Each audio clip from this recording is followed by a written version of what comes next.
Wir befinden uns im Jahre 50 vor Christi Geburt. Ganz Gallien ist von den Römern besetzt. Ganz Gallien? Nein. Ein von unbeugsamen Galliern bevölkertes Dorf hört nicht auf, dem Eindringling Widerstand zu leisten. Und das Leben ist nicht leicht für die römischen Legionäre, die als Besatzung in den befestigten Lagern Barbaorum, Aquarium, Laudanum und Kleinbonum liegen. In Asterix' kleinem, uns wohlbekannten gallischen Dorf aber, das fest entschlossen ist, unabhängig zu bleiben, herrscht tiefer Frieden. Obelix, dem Hersteller und Lieferanten von Hinkelsteinen und großem Liebhaber von Wildschweinen und wilden Raufereien, macht die Arbeit Spaß. Trubadix, der ebenso geniale wie unbeschreibliche Barde, unterrichtet die Kinder. Kurz, alle leben in Ruhe und Zufriedenheit. Noch ein Wildschwein, Obelix? Ja, Asterix. Wer schreit denn da so? Das klingt nach Miraculix, dem Druiden. Komm! Es kommt aus der Eiche da drüben. Aha. Was ist passiert, Druide? Bei Belenus, Teutades und Belisama. Meine Goldsichel ist zerbrochen. Entsetzlich! Die Misteln haben nur Zauberkraft, wenn ich sie mit einer goldenen Sichel schneide. Ausgerechnet jetzt. Bald ist das Jahrestreffen der gallischen Druiden im Kanutenwald. Ohne Sichel kann ich da nicht hingehen. Dann kaufen wir eben eine neue. Gute Sicheln sind rar. Die besten, und nur die will ich, gibt es bei dem berühmten Talentix in Lutetia. Ja, das stimmt. Talentix macht die besten. Das ist bekannt. Ja. Ja, aber Lutetia ist weit. Und der Weg dorthin führt durch Wälder voller Räuber und Barbaren. Ich bin bereit zu gehen, O Druide. Das ist nett von dir, Asterix, aber das kann ich nicht zulassen. Ich tu's aber gern. Zu weit, zu gefährlich. Na, dann eben nicht. Wie? Na gut, einverstanden. Ah, ja. Ich will auch mit. Talentix ist ein entfernter Vetter von mir. Der einzige in der Familie, der es zu etwas gebracht hat. Gut, dann brechen wir noch heute auf. Ich sage den anderen Bescheid. Wie immer wünscht Majestix, der majestätische, mutige, argwöhnische und von allen respektierte Häuptling des Stammes, den beiden eine gute Reise. Und wie immer möchte Trubadix, der Barde, ein kleines Abschiedsliedchen singen, das keiner hören will. Hier, ein Fläschchen mit dem Zaubertrank, der dich unbesiegbar macht, wenn du davon trinkst. Danke. Der ehrwürdige Druide gibt den beiden noch ein Fläschchen von seinem größten Erfolg mit, dem Zaubertrank, der übermenschliche Kräfte verleiht. Und dann marschieren Asterix und Obelix los. Warum nimmst du denn den Hinkelstein mit, Obelix? Der ist für Talentix. Kleine Geschenke erhalten die Freundschaft. Apropos Freundschaft. Es scheint zurzeit wirklich viele Räuber im Wald zu geben. Ich nehme lieber einen Schluck Zaubertrank. Ich krieg nie etwas vom Zaubertrank. Bloß weil ich als Kind angeblich hineingefallen bin. Das ist ungerecht. Hast du überhaupt was zum Bezahlen dabei? Ja, 100 Goldstücke für die Sichel und ein paar Bronzestücke für uns. Genau das haben die Räuber gehört, die sich am Wegesrand hinter Bäumen versteckt haben. Gut, dass Asterix gerade etwas Zaubertrank zu sich genommen hat und Obelix als Junge hineingefallen ist.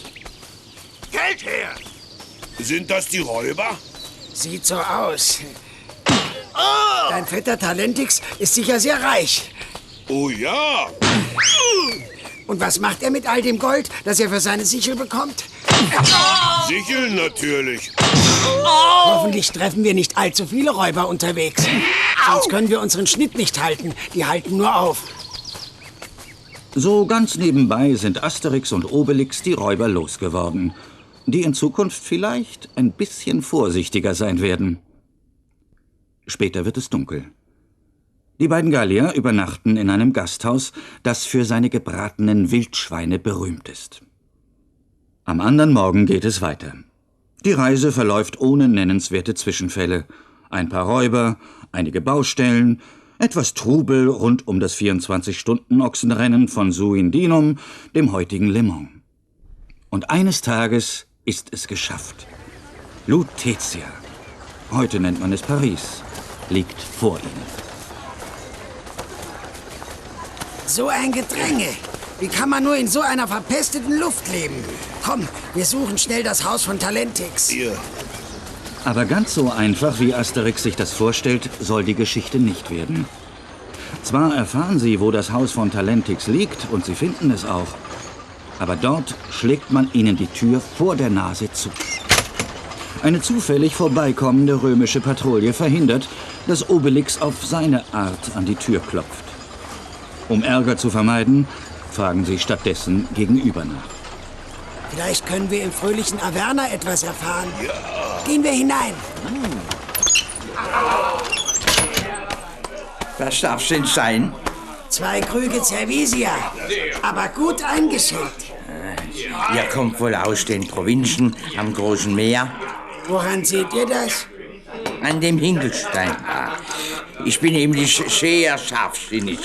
Ich bin Averner aus dem Kreis Gergovia. Kreis? Kreis, Obelix, Kreis. Sagt mein Lieber, kennt ihr Talentix, den Sichelhändler? Talentix?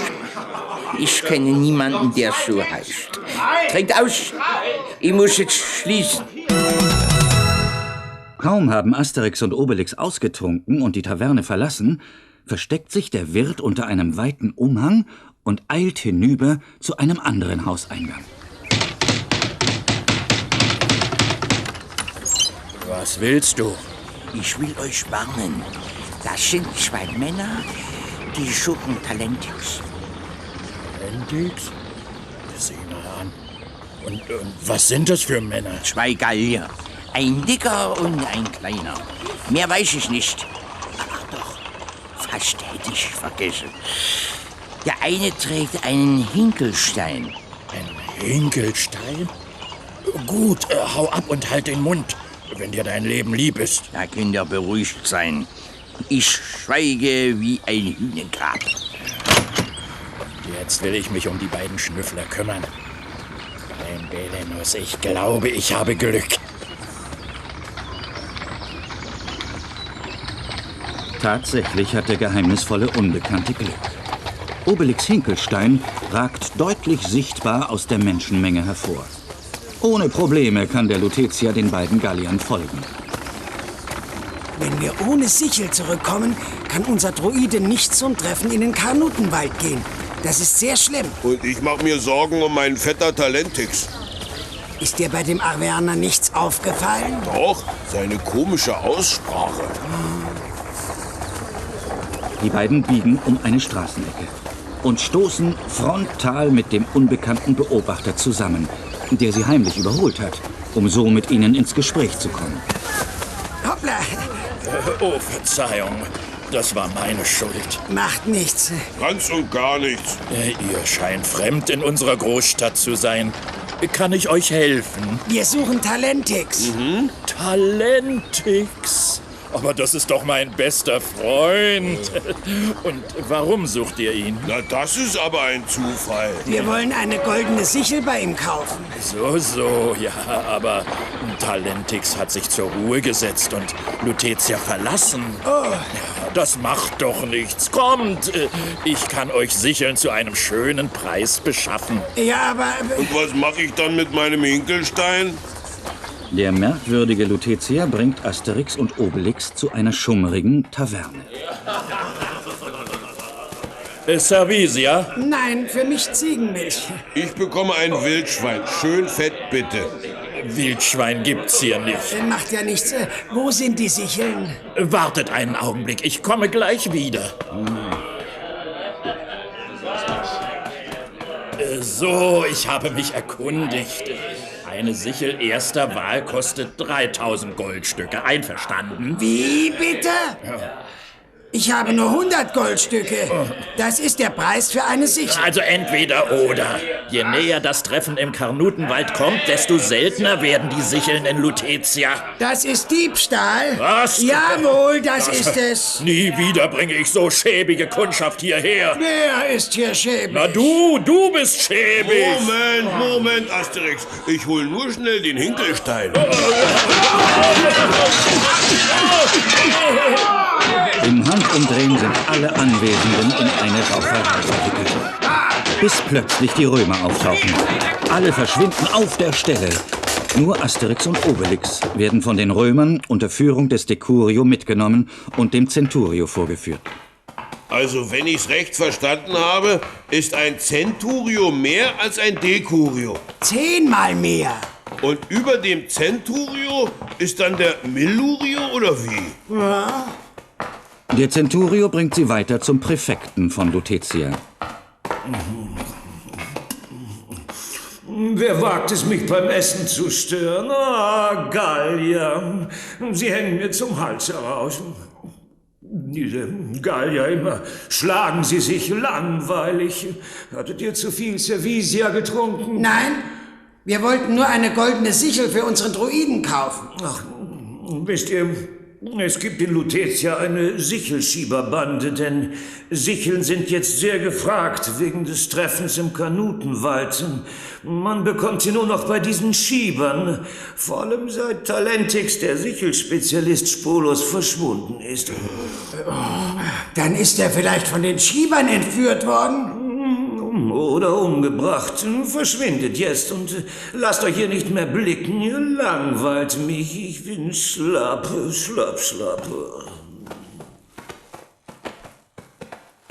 Du, Asterix, was ist das? Schlapp. Glücklicherweise möchte der Präfekt sein Mahl fortsetzen und die Gallier stören nur dabei. Schon sind sie wieder auf dem Weg zum Haus von Talentix.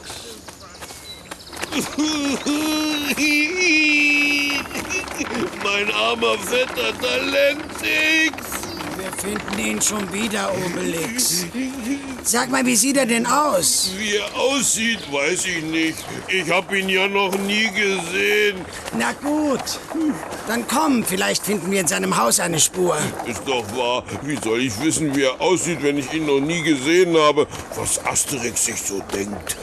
Die Tür ist bestimmt abgeschlossen. Warte, ich mach auf. Na bitte.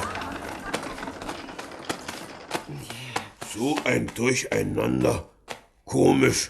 In unserer Familie ist man doch sonst so ordentlich. Hier wurde gekämpft. Siehst du, seine Sachen sind noch da.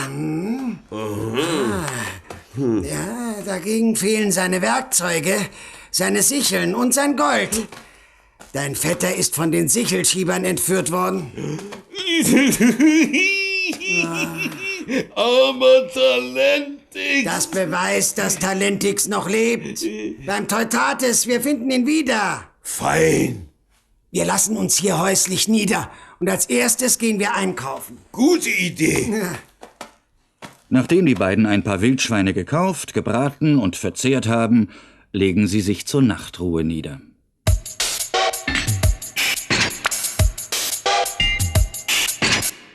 Früh am nächsten Morgen setzen unsere Freunde die Suche nach Talentix fort. Sie beginnen bei dem Averner, der sie in die Arme des Sichelschiebers geführt hat. Oh, was ist das? Doch dort erwartet sie eine Überraschung. Der Averner ist verschwunden. Er hat seinen Laden für eine Handvoll Bronzestücke verkauft und sich mit einem Ochsenwagen in Richtung Gergovia aufgemacht. Weit kann er noch nicht sein. Den holen wir noch ein. Gut. Und zu Fuß sind wir genauso schnell wie die Ochsen. Eben. Die Ochsen sind ja auch zu Fuß.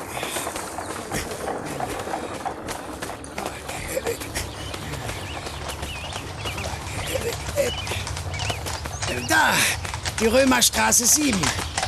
Das muss die nach Gergovia sein. Oh, so ein Verkehr. Die Römer bessern die Schnellstraße aus. Am Wochenende gibt's hier sicher einen Verkehrsstau. Tapfer marschieren die beiden los. Vorbei an langsamen Ochsenkarren und vorbei an einem schnellen Pferdewagen, der von einem Römer wegen zu schnellen Fahrens angehalten wird. Eine ganze Weile später... Ich sehe unseren Arverner immer noch nicht. Vielleicht ist es der Wagen da vorne auf dem Hügel. Da sind sie. Das ist er. Na dann los, hü! Und schon beginnt eine wilde Verfolgungsjagd. Hallo, ich überhole jetzt!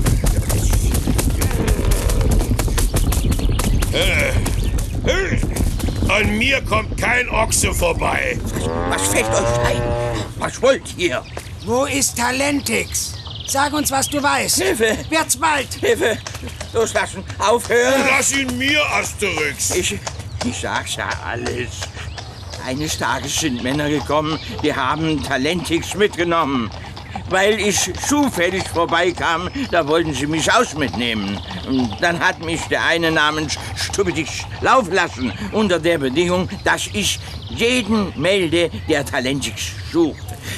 Sie haben mich zum Komplizen gemacht, aber ich bin unschuldig. Gut. Wir wissen jetzt, wo wir Stupidix finden. Gehen wir? Nie mehr gehe ich nach Lutetia.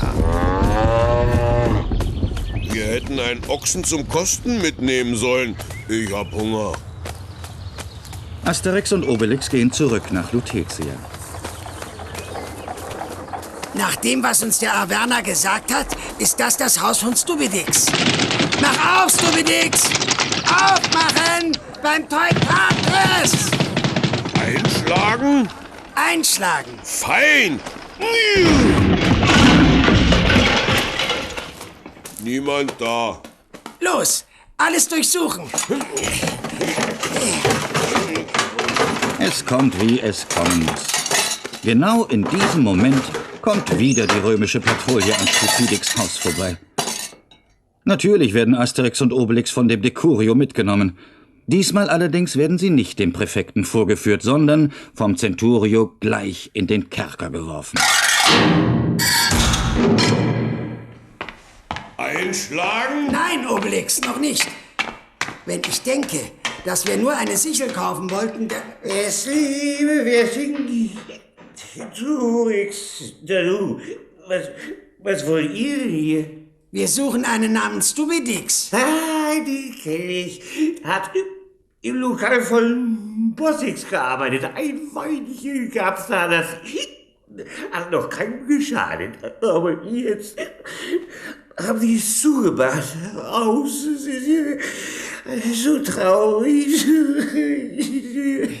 Ja, und du weißt nicht, wo Bossix und Stupidix hingegangen sein könnten? Nein, ich habe aber gehört, wie Bossix sich mit Stupidix beim Hühnergrab verabredet hat. Beim Hühnengrab? Das ist eine schwache Spur, aber immerhin. Los, komm, Obelix. Gut. Es liebe Vercingetorix. Alarm! Die Gefangenen brechen aus!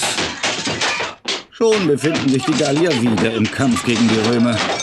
So lange, bis sich der Präfekt über den Lärm beklagt. Er befiehlt die Gallier zu sich. Schon wieder diese Gallier. Ihr stört mich in meiner Langeweile und beim Essen. Außerdem habt ihr ein Haus, das Gefängnistor und 7 Legionäre demoliert. 8? Naja, dann 8. Köstlich, ganz köstlich. Das amüsiert mich. Zur Belohnung schenke ich euch die Freiheit.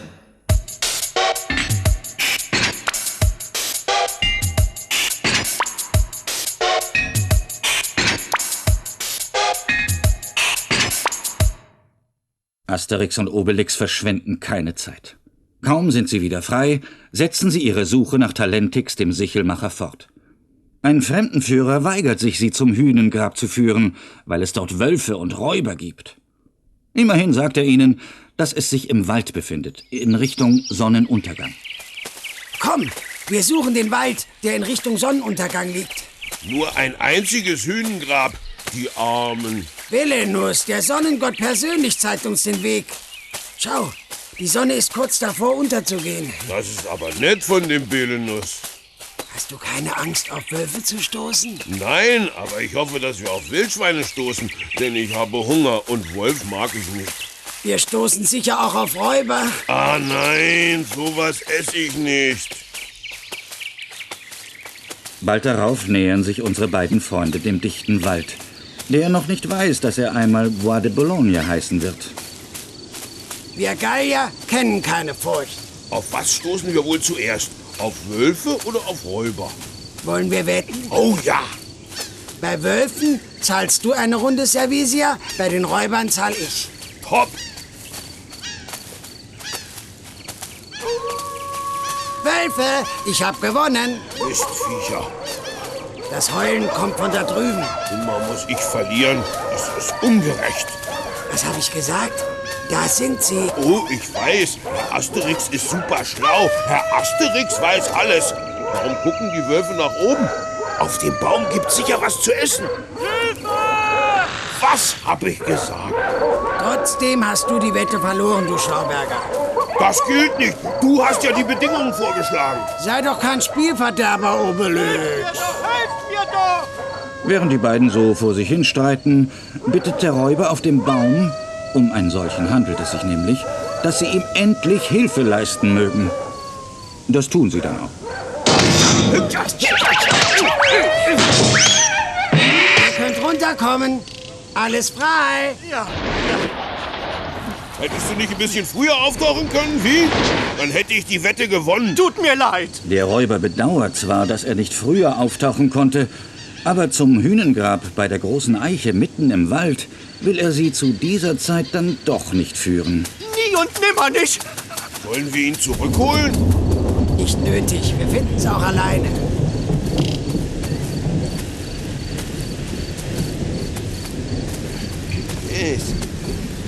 Es ist stockfinster und regnen tut's auch noch. Ja, Obelix, wir haben uns völlig verlaufen. Komm, wir stellen uns da unter. Ja, da ist schön trocken, ja.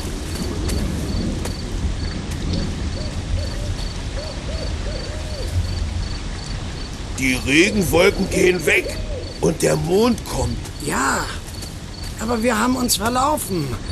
Ich frage mich langsam, ob wir das Hünengrab überhaupt finden. Armer Talentix, wir können ihn nie mehr retten. Obelix. Nanu, was sehe ich da? Das ist doch... Wir stehen direkt am Hünengrab, Obelix. Oh. Wir haben es gefunden, richtig? Hi. Und da ist auch die Eiche. Talentix ist gerettet! Talentix ist gerettet! Und was machen wir jetzt, Asterix? Das Hünengrab ist der Treffpunkt der Sichelschieberbande. Wir legen uns auf die Lauer. Oben auf der Eiche.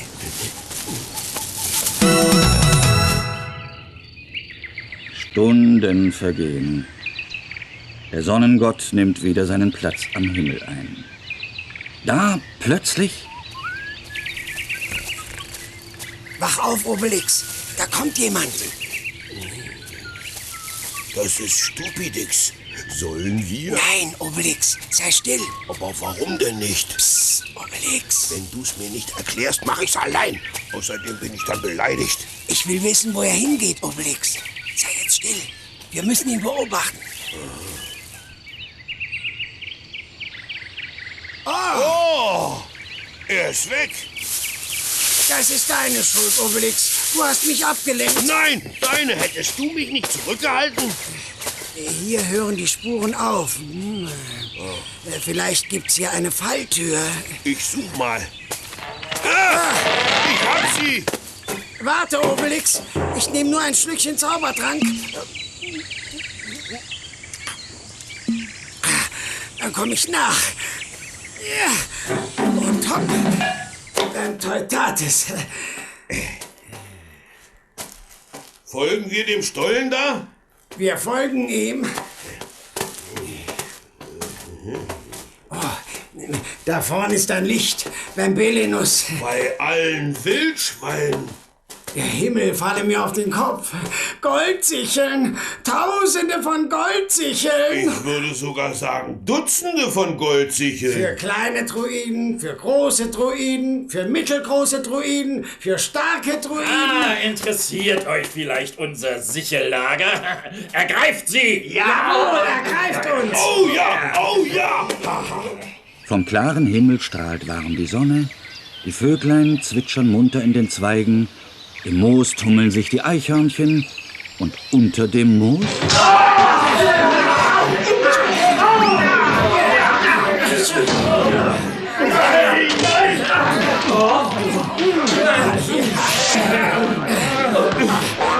Nur zu, Obelix.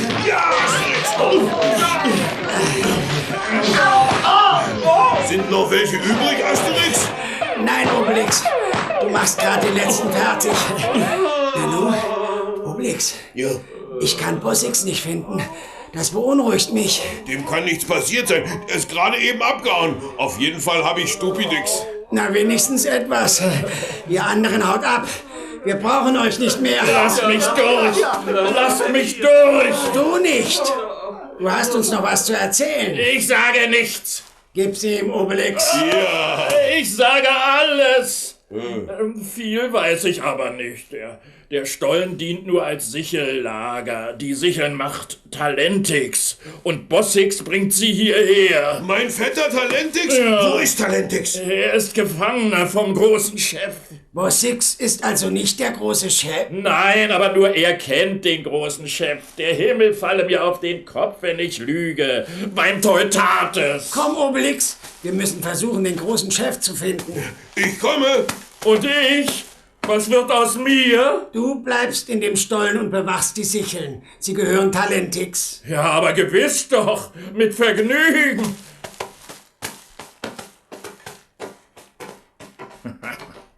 Arme Irre. Sobald sie weg sind, türm ich mit den Sicheln. Asterix und Obelix klettern die Leiter zum Stollenausgang hinauf. Dann legen sie den Hinkelstein quer über die Falltür. Mit dem Stein auf der Falle kann unser Freund der Versuchung besser widerstehen. Der kennt aber schlimme Wörter. Schnell zurück nach Lutetia. Wir müssen versuchen, Bossix wiederzufinden. Er wird uns zum Chef der Schieberbande führen. Heute ist Markttag in Lutetia. Es gibt römischen Salat, griechisches Olivenöl, feine Lugdunummer, also Leoner Wurst und Schnitzel. Ein Schnitzel jedenfalls hat Bossix gerade für sein blaues Auge erstanden, als Asterix und Obelix ihn erspähen. Obelix, sieh doch! Da vorn läuft er, hinterher! Ja. Und wie soll es anders sein? Wieder laufen ausgerechnet unsere Gallier der römischen Patrouille direkt in die Arme. Soll ich, Asterix? Nein, Obelix! Ich bin sicher, dass wir das gütlich regeln können. Wieder werden die beiden dem Centurio vorgeführt. Dann werden sie in Ketten gelegt und abermals in den Kerker geworfen, aber getrennt. Lassen wir uns das gefallen? Ich glaube, das war falsch von mir. Wir reißen aus. Also, bis gleich, Asterix.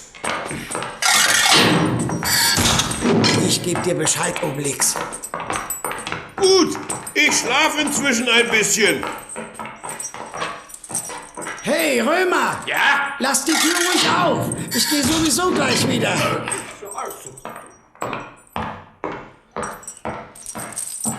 So, ein Schlückchen Zaubertrank und weg mit den albernen Ketten.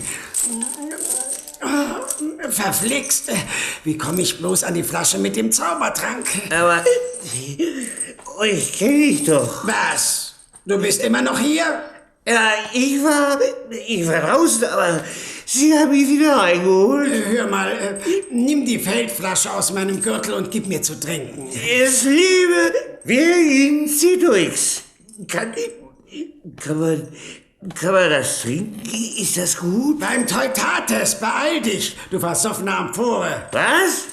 Wirst du mir jetzt die Flasche geben? Nein. Ihr seid gar nicht nett zu mir. Ich bin jetzt Hör beleidigt. zu, es schmeckt sehr gut und du kriegst auch was davon. Na gut, dann mach ich's gern. Bitte. Ja.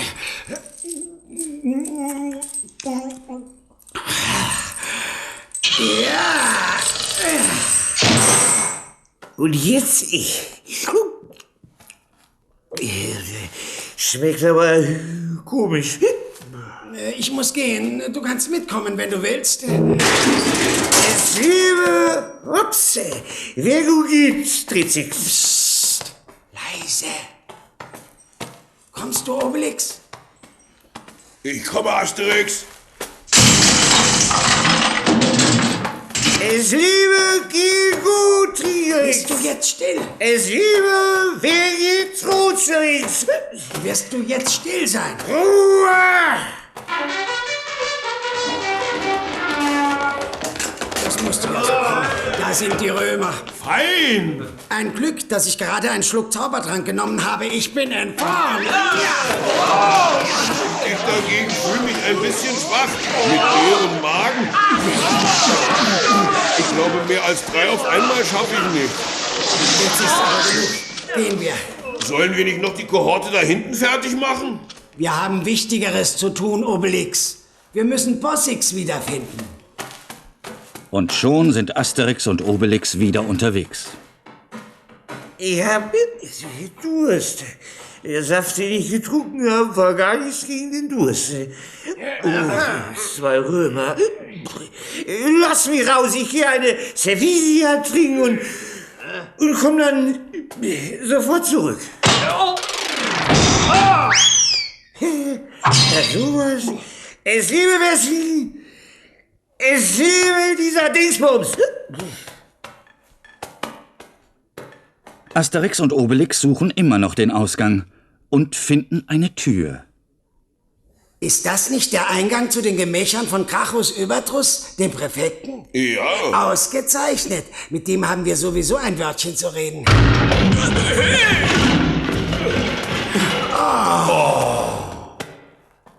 Bossix ist hier.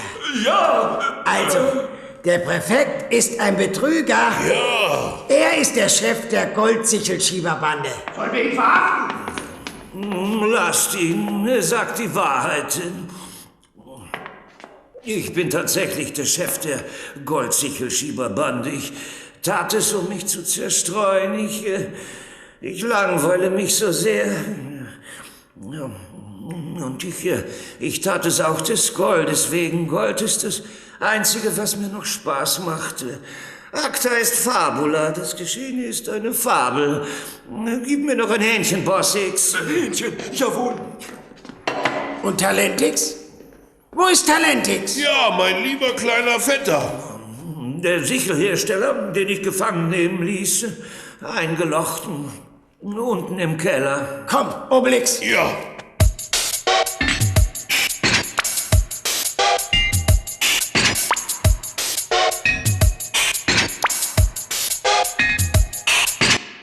Nun geht es ganz schnell.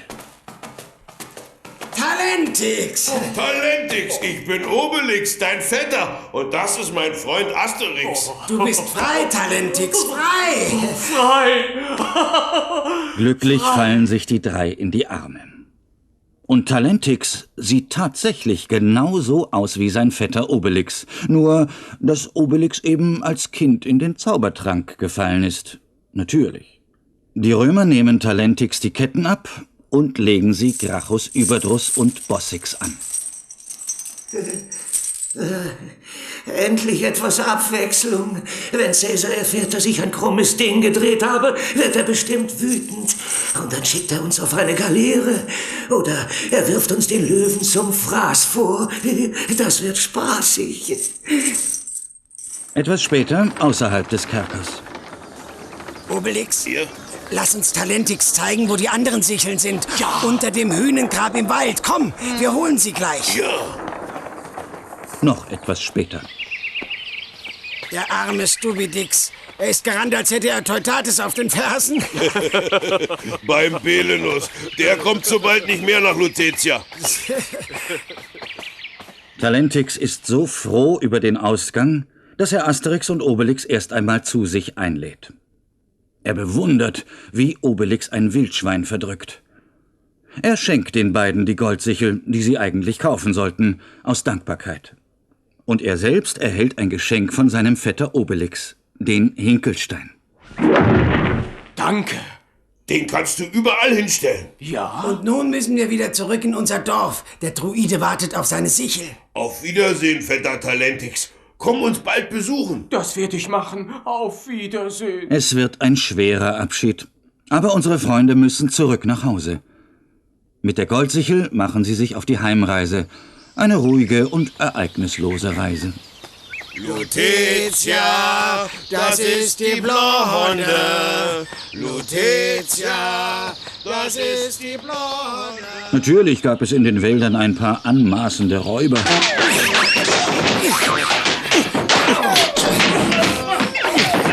Die glauben sicher, ihnen ist der Himmel auf den Kopf gefallen. Es gab auch ein paar Barbaren.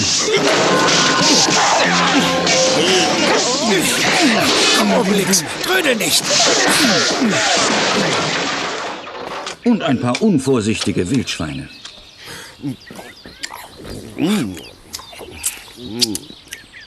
Doch alles in allem, wie schon gesagt, eine Reise ohne besondere Ereignisse. Bis schließlich... Obelix, sieh mal, dort unten liegt unser Dorf. Fein. Das ganze Dorf läuft zusammen, um Asterix und Obelix zu begrüßen. Die Frauen wollen wissen, was man in Lutetia trägt. Die Männer wollen von den Abenteuern hören, die die beiden zu bestehen hatten. Und Majestix, der tapfere Häuptling der Gallier, heißt seine Krieger ganz besonders herzlich willkommen. Trubadix will unbedingt eine Siegeshymne komponieren. Er hält aber leider keine Gelegenheit dazu. Und Miraculix ist überglücklich. Hier ist deine Goldsichel, O Druide. Danke, meine Freunde. Ich wusste, dass ich mich auf euch verlassen kann. Das ganze Dorf feiert seine beiden Helden und die neue Goldsichel, die allen noch große Ehre machen wird. Lasst uns